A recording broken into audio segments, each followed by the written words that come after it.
Spectacular, isn't it? I don't know where you live, but I'll still hazard a guess and say that the view from your living room window isn't as breathtaking. And that's because we are in Ladakh, the most remote, the most inhospitable, but also the most beautiful part of our country. But what are we doing here?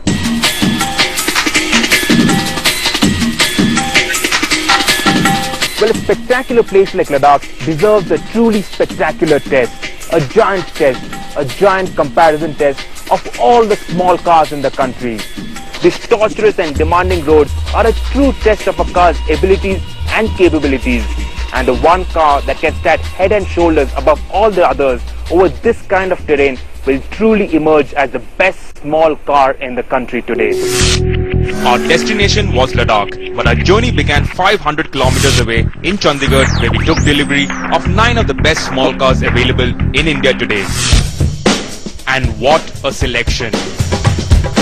We had our car of the year, the Skoda Fabia, Hyundai's 1.1 litre i10, the i20 with a new diesel engine, Maruti's diesel Ritz, petrol Swift, and obviously the petrol A-Star.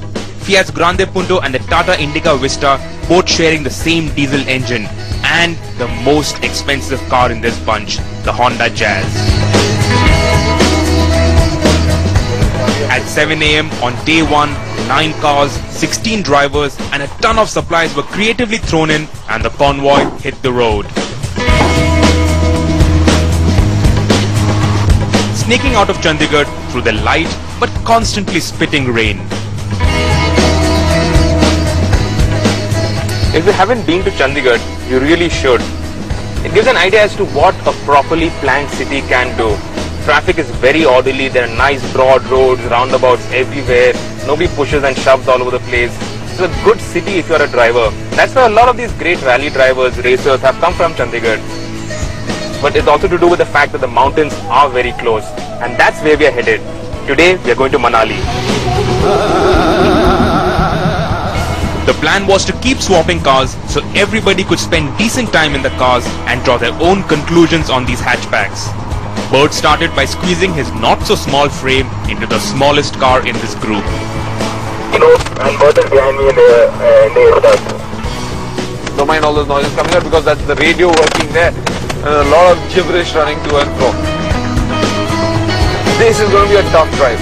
These cars are stiffly sprung, they're not the most comfortable in the lot. The terrain we're going into is very hostile, it's very demanding, and I'm sure to lose a few pounds. So the next time you see me, you're going to see a leaner, meaner Bert.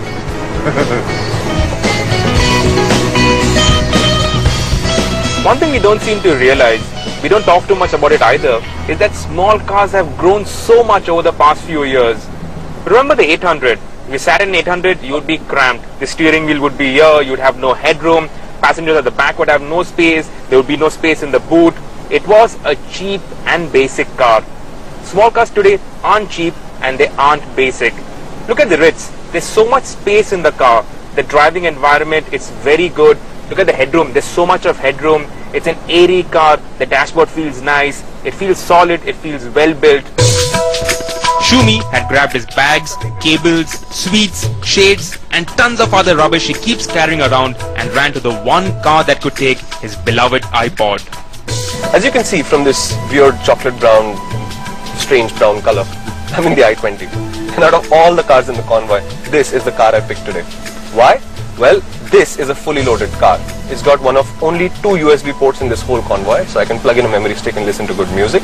The other reason for picking this car is that this is probably one of the safest cars in the convoy by a huge margin. As you know, this is a 5-star rated Euro NCAP car. Only traction control is missing from the spec between the Euro NCAP and this. And I've got 2 airbags in front, I've got curtain airbags, so should the untoward happen, I should be good to go.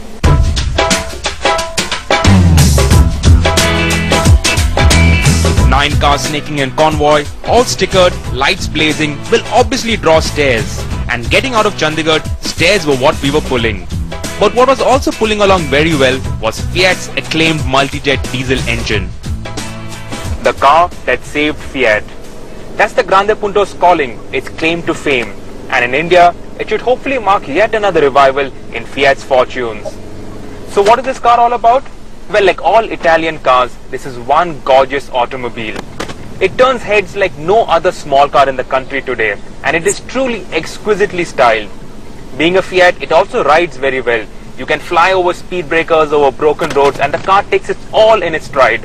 But crucially, it also has excellent handling. This car has the best ride and handling balance amongst all these small cars. Honestly. 80 kilometers into the drive, we hit the hills and halted for lunch at Bilaspur, midway between Chandigarh and Manali. It was time for another car swap and I took an old favorite.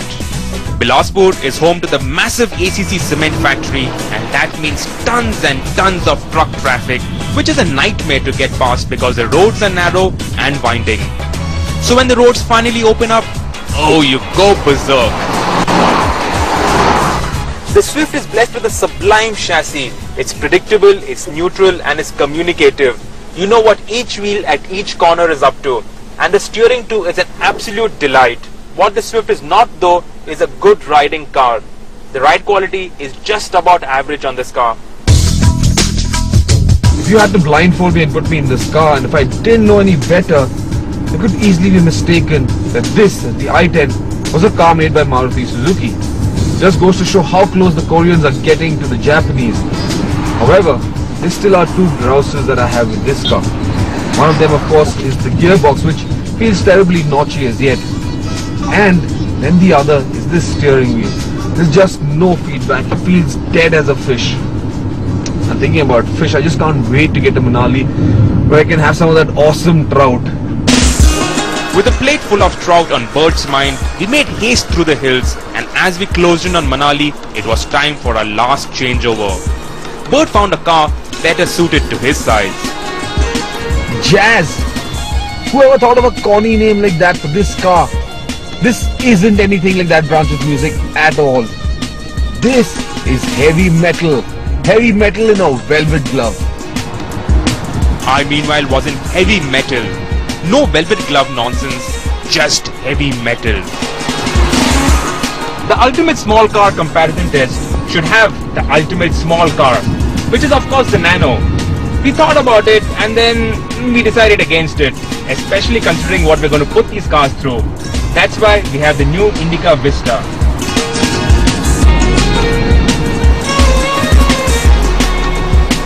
As light faded, we entered Manali, bringing day one of our drive to a satisfying end. But little did we know that day two was going to be a lot more interesting.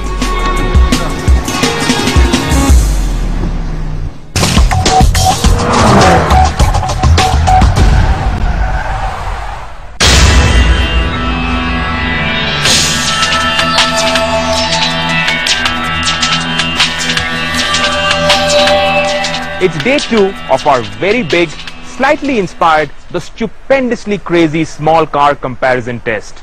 Today, we head from Manali across the Rohtang Pass and down to Jispa. Rohtang, in case you didn't know, actually means pile of dead bodies in Tibetan. The roads now are much better than the donkey trails back then, but for these small cars, it's going to be a torturous test of their abilities. Manali, as you can see, is bright, it's sunny, and it is extremely beautiful. So beautiful and the weather so good that half the crew wants to break the story here and head back to Delhi. But we've got a job to do and Rohtang beckons. Before that though, breakfast beckons. After lots of breakfast, we hit the road, stuffed, fat and happy. Jispa was only 140 kilometers away, the sun had finally come out, the weather was good and it should have all meant an easy jog. But never, ever, ever underestimate Rohtang.